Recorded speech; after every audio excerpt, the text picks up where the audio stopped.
Então começa.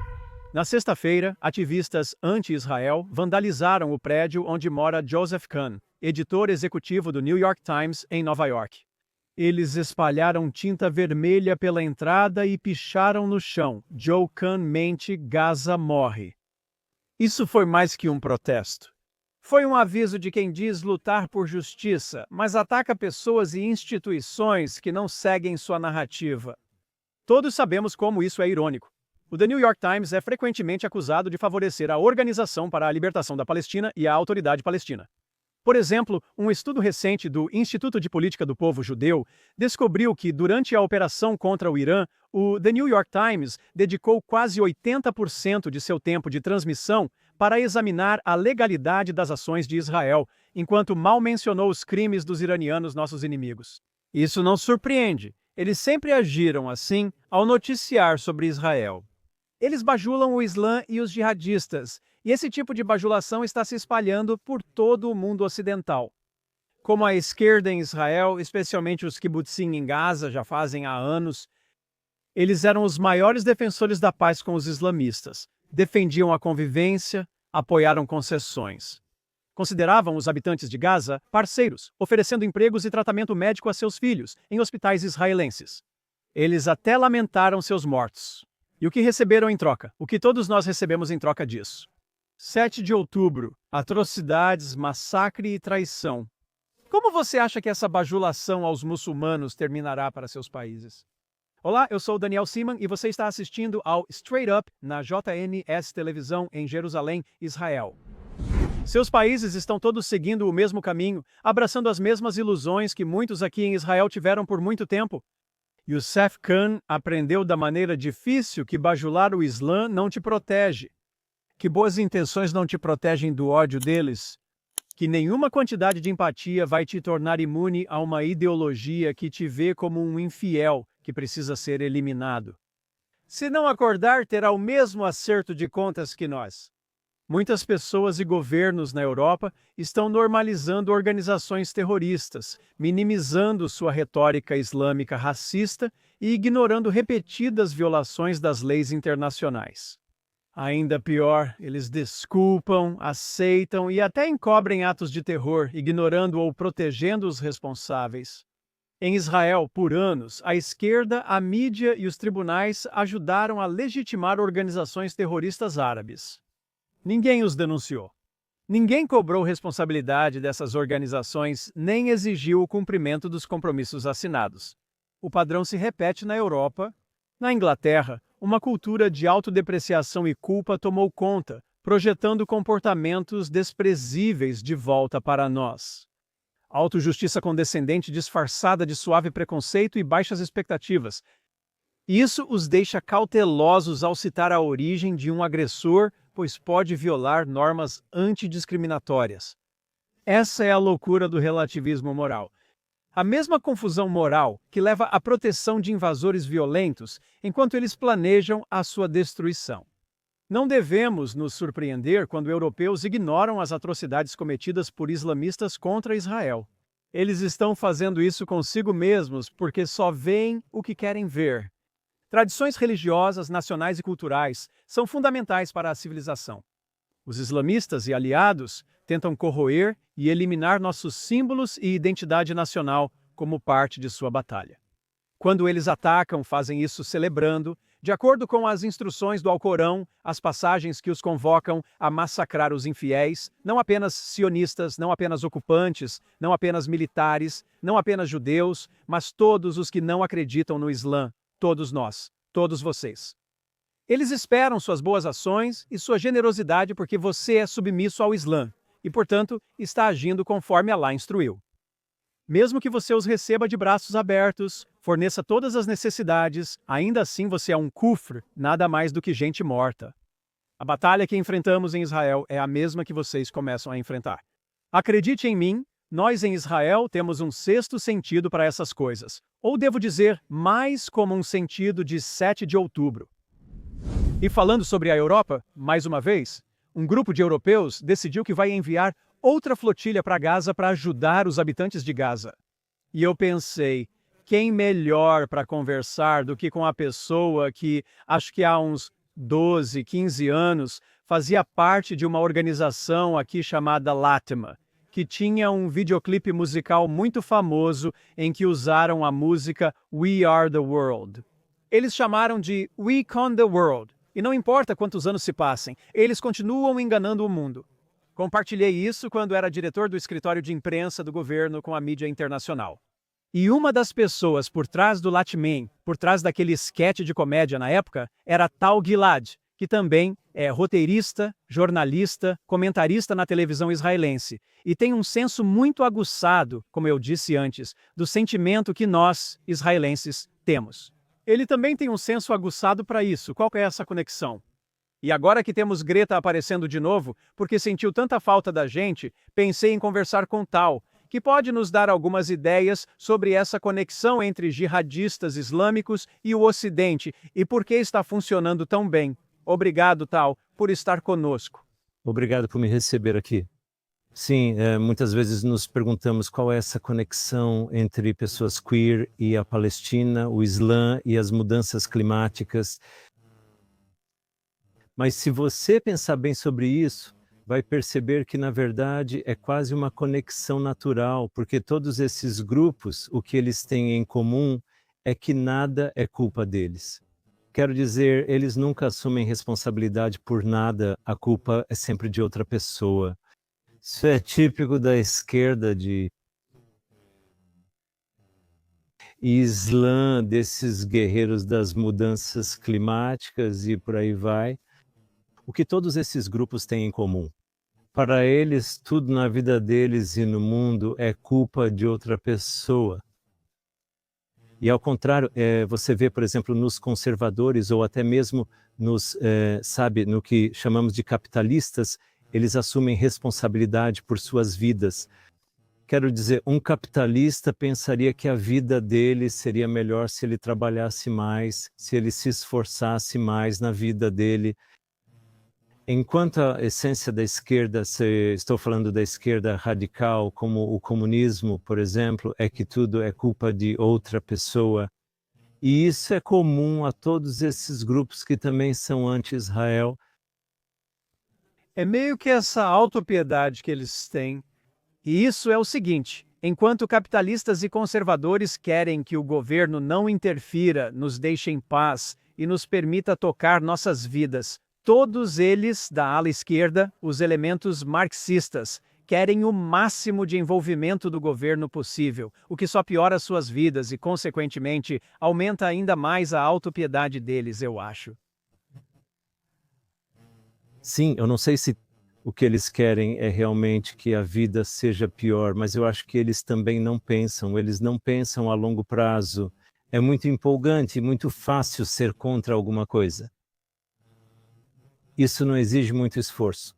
Se você está apenas protestando do lado de fora contra alguma coisa, contra alguns caras maus, os ricos, os israelenses, os judeus, ou seja lá o que for, isso não exige muito esforço. Você só se veste, sai para a rua e está contra alguma coisa, gritando contra alguma coisa. Você não precisa ser muito construtivo. E ser construtivo exige esforço. Bem, eles realmente parecem se esforçar muito quando querem minar as coisas e causar interrupção da vida normal e destruir as instalações de um país. Eles realmente têm essa motivação. Sim, a motivação, essa é a palavra que eu estava procurando. Então eles estão motivados, algo realmente os motiva nesse caso. O que vemos é que esses grupos, assim como ao destruir um castelo de areia na praia, eles não têm nenhum plano de longo prazo sobre isso. Eles estão apenas aproveitando o fato de serem contra algo, de destruir algo. É muito divertido enlouquecer em algum lugar, sair batendo e destruindo tudo com um martelo, sem precisar construir nada. Eles também estiveram envolvidos, nós sabemos, com a troca de regime no Irã. E a ala esquerda, havia um elemento marxista de esquerda no próprio Irã. E também junto com a ala esquerda na França, que apoiava Khomeini na época, eles eram muito favoráveis à mudança de regime no próprio Irã. E como isso acabou para eles? Porque eles foram muito bem-sucedidos em destruir, mas com o Islã é um jogo totalmente diferente. É totalmente diferente. E podemos notar algo mais. Esses regimes que chegam ao poder como resultado dessas revoluções permanecem para sempre como poderes revolucionários. É sempre a mesma coisa em Cuba e o mesmo no Irã. Eles são sempre a revolução, mesmo após décadas no poder, eles continuam sendo a revolução, pois é mais fácil permanecer assim sempre. Quando você é sempre a revolução, sempre há inimigos para enfrentar. Você não precisa construir nada no seu país para melhorar a vida das pessoas do seu país. O tempo todo há caras maus contra quem você tem que lutar. É igual ao que aconteceu na Rússia depois da Revolução na Rússia no início do século XX. Após a Revolução, continuaram buscando caras maus. Eles estavam procurando pelos kulaks que estavam roubando a comida de todo o povo. E até hoje, a melhor coisa em que eles são melhores é em propaganda. É sempre a propaganda comunista russa de esquerda. Eles são muito bons nisso. Eles são ótimos em relações públicas e redação publicitária. É nisso que eles são bons. Quando se trata de realmente fazer algo bom para o povo deles ou para eles mesmos, então... Bem, eu discordo de você nisso. Quando se trata de fazer o bem para si mesmos, sabemos que, para eles mesmos, eles sabem fazer isso muito bem. Temos a Rússia, claro, mas se você pegar os islamistas, todos eles são bilionários com o dinheiro que estão arrecadando. Sabemos também que muitos revolucionários nos Estados Unidos da América, como o Vidas Negras Importam, cuidaram muito bem de si mesmos, mesmo antes de enviarem dinheiro e recursos para a causa deles. Claro, quando disse eles mesmos, quis dizer para os países. Eu sei, mas eu tive que usar isso. Para eles, isso é totalmente verdade e típico desse regime. A coisa mais engraçada sobre o comunismo é que fala sobre igualdade entre todos. E, na verdade, você vê que os líderes são extremamente ricos, quer dizer, ridiculamente ricos. E o povo é pobre, muito pobre. E isso também é muito típico no Hamas, em todas essas organizações, em muitos países islâmicos, na maioria dos países islâmicos, na verdade, e em países comunistas. É verdade que eles estão cuidando de si mesmos, claro, eles estão se cuidando muito bem e estão apenas explorando seus próprios povos. Não são apenas os próprios deles que estão explorando todas essas pessoas que querem sentir que estão fazendo algo. E uma das questões que está sendo levantada agora é o fato de haver a substituição dos árabes em Gaza, para serem removidos de Gaza para outro lugar. E temos muitas pessoas, especialmente da ala esquerda, nos dizendo que isso é desumano e impossível. Mas é muito interessante, se combinarmos isso com o fato de cuidarem de si mesmos, acredito que a esposa de Sinwar, por algum motivo, embora tenhamos as imagens do primeiro dia do que estava acontecendo em 7 de outubro, ela estava com ele no túnel. Desde então, acho que ela conseguiu ir para a Turquia e está com 2 bilhões de dólares. Então, mais uma vez, eles cuidaram de si mesmos e cuidaram dele. Ele protegeu sua família, enquanto as famílias de Gaza, usadas como escudos humanos, ainda sofrem as consequências de seus atos. Não é de se surpreender. Acho que até muitos dos habitantes de Gaza estão cientes disso agora, de que seus líderes realmente cuidaram muito bem de si mesmos e fugiram para outros países com muito, muito dinheiro, com quantias ridículas de dinheiro e propriedades, enquanto os próprios habitantes de Gaza estão sofrendo. E posso acrescentar, não que eu sinta pena dos habitantes de Gaza depois do que muitos deles fizeram em 7 de outubro, e estamos muito bem cientes de que entre as pessoas que cruzaram a fronteira e massacraram, mataram e estupraram, havia muitos, muitos civis, incluindo até mesmo, o que é chocante é que havia até crianças lá. E sinceramente não posso dizer que sinto qualquer pena do povo de Gaza. Mas, por outro lado, é claro que é verdade que eles estão sendo explorados e doutrinados por seus líderes.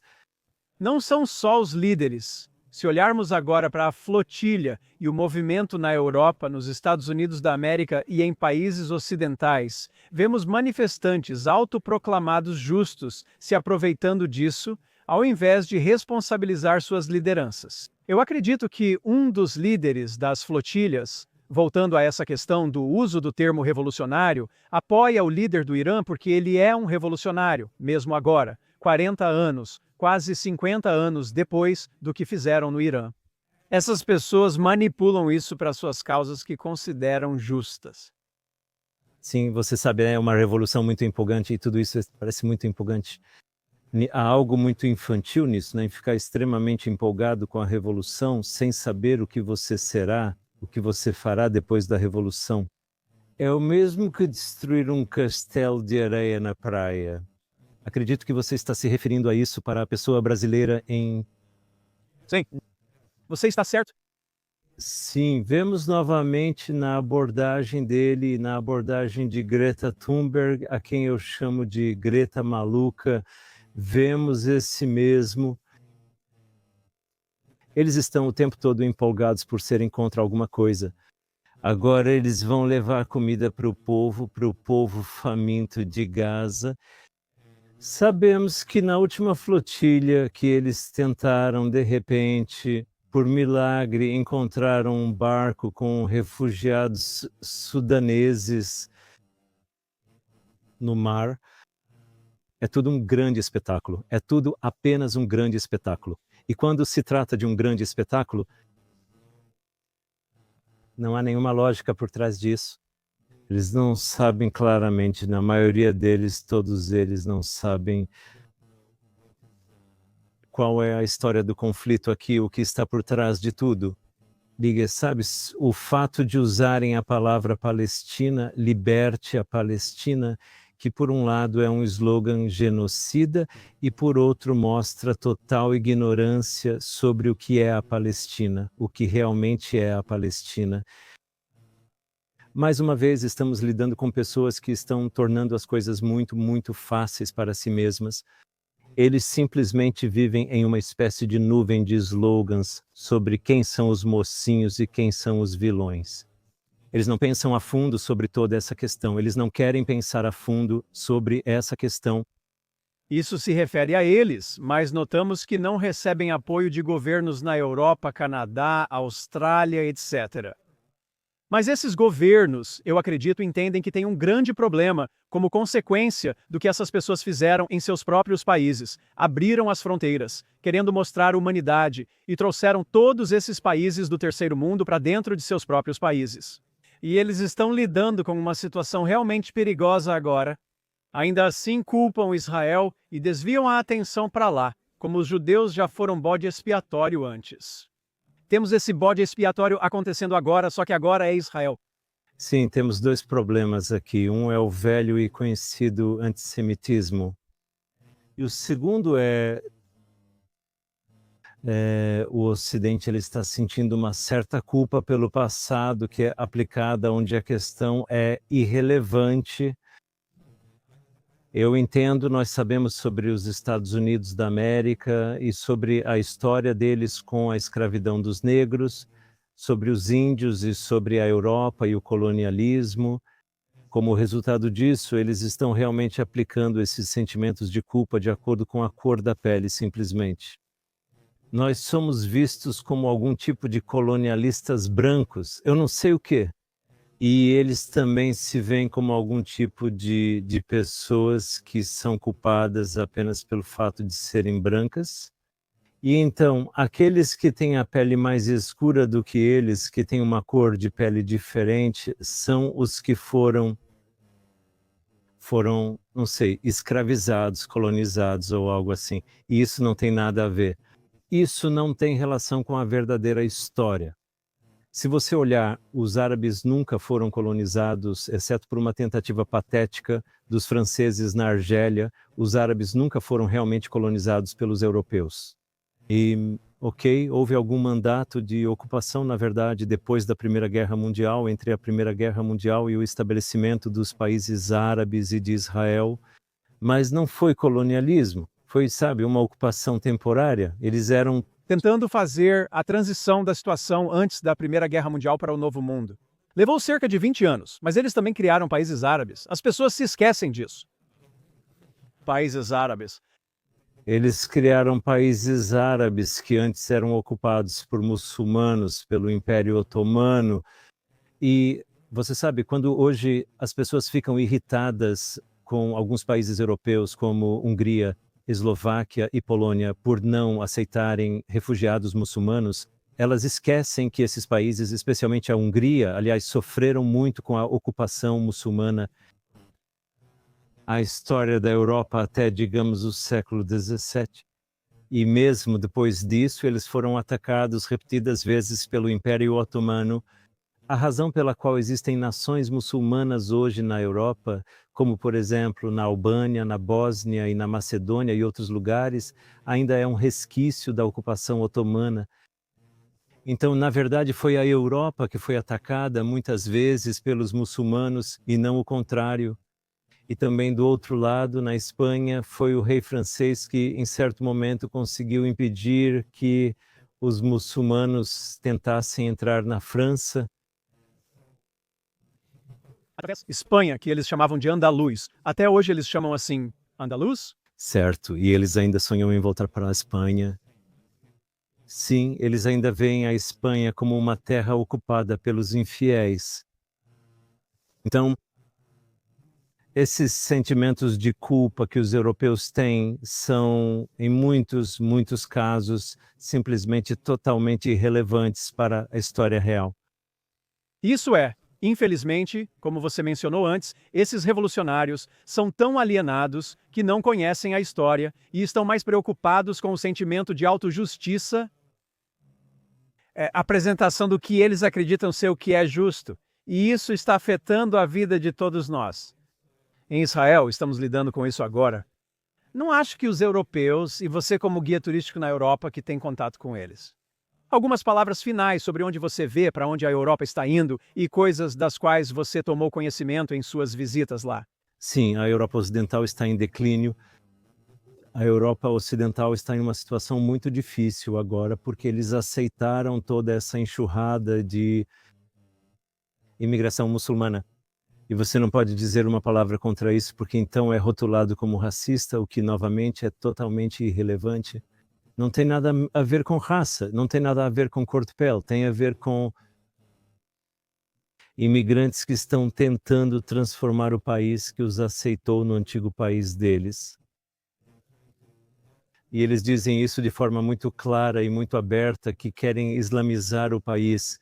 Recentemente, na Bélgica e Alemanha, pessoas dizem aos alemães, se não gostam, vão embora. Eles estão dizendo aos alemães, se vocês não gostam, então vão embora. E isso não tem absolutamente nada a ver com racismo, se algumas pessoas lá se sentem muito desconfortáveis com isso, mas têm medo de dizer porque têm medo de serem rotuladas como racistas. E a Europa Ocidental está realmente em uma situação muito, muito ruim agora. E nós vemos isso nas ruas. Nós vemos isso até mesmo nos turistas que vão para lá e dizem que se sentem totalmente diferentes de como era 10, 20 anos atrás. Por outro lado, há países da Europa Central e Oriental que simplesmente fecharam suas fronteiras. Eles disseram, não nos importamos com o que a União Europeia quer ou com as penalidades que nos imponham. Nós não queremos pessoas vindo para cá e mudando a natureza do nosso país. E eles estão em uma situação muito mais calma. A taxa de criminalidade lá está diminuindo, enquanto vemos a taxa de criminalidade na Europa Ocidental ficando 10 vezes maior do que era antes. E você sabe, os resultados falam por si. Exatamente. Acho que, se quiserem aprender com Israel, devem responsabilizá-los. Temos muitos árabes vivendo em Israel, grande parte da população, e mesmo assim são cidadãos que respeitam a lei e trabalham em todos os setores, inclusive na Judéia, Samaria e Gaza. Enquanto Israel estava no controle dessas áreas, você não tinha o mesmo nível de violações e terrorismo como teve no momento em que a autoridade palestina assumiu. Então eu acho que eles, e infelizmente uma vez que nós deixamos solto e deixamos eles controlarem as coisas, acabou que tivemos que nos levantar e essa luta prolongada que temos no momento, que espero que possamos encerrar em breve. E os europeus da Europa precisam entender que essa luta que estamos travando é, de certa forma, a luta deles também. Acho que eles têm mais a aprender conosco do que ensinar. Sim, sim, eu concordo totalmente com você sobre isso. Sim, é muito engraçado. Às vezes é engraçado e patético ver os europeus nos dizendo o que devemos fazer enquanto eles estão tendo esses enormes problemas no próprio quintal deles. Ironicamente, acho que Israel tem lidado com essas situações muito melhor ao longo dos anos, porque vivemos mais ou menos em paz com os árabes que vivem em Israel. 20% da população de Israel é árabe, formando uma grande minoria. Tudo bem, tirando alguns problemas ocasionais, está tudo mais ou menos bem. Não precisamos nos amar, mas moramos juntos. Exatamente.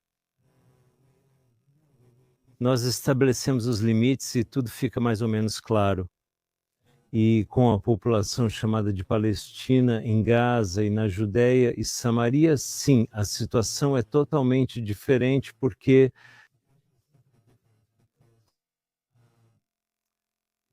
primeiramente, nós nunca vivemos com eles, sempre foi ao lado deles de alguma forma, e eles são totalmente doutrinados em um ódio horrível, terrível contra os judeus e Israel. Aliás, ódio racista contra os judeus, porque parece que está tudo bem ser racista contra os judeus.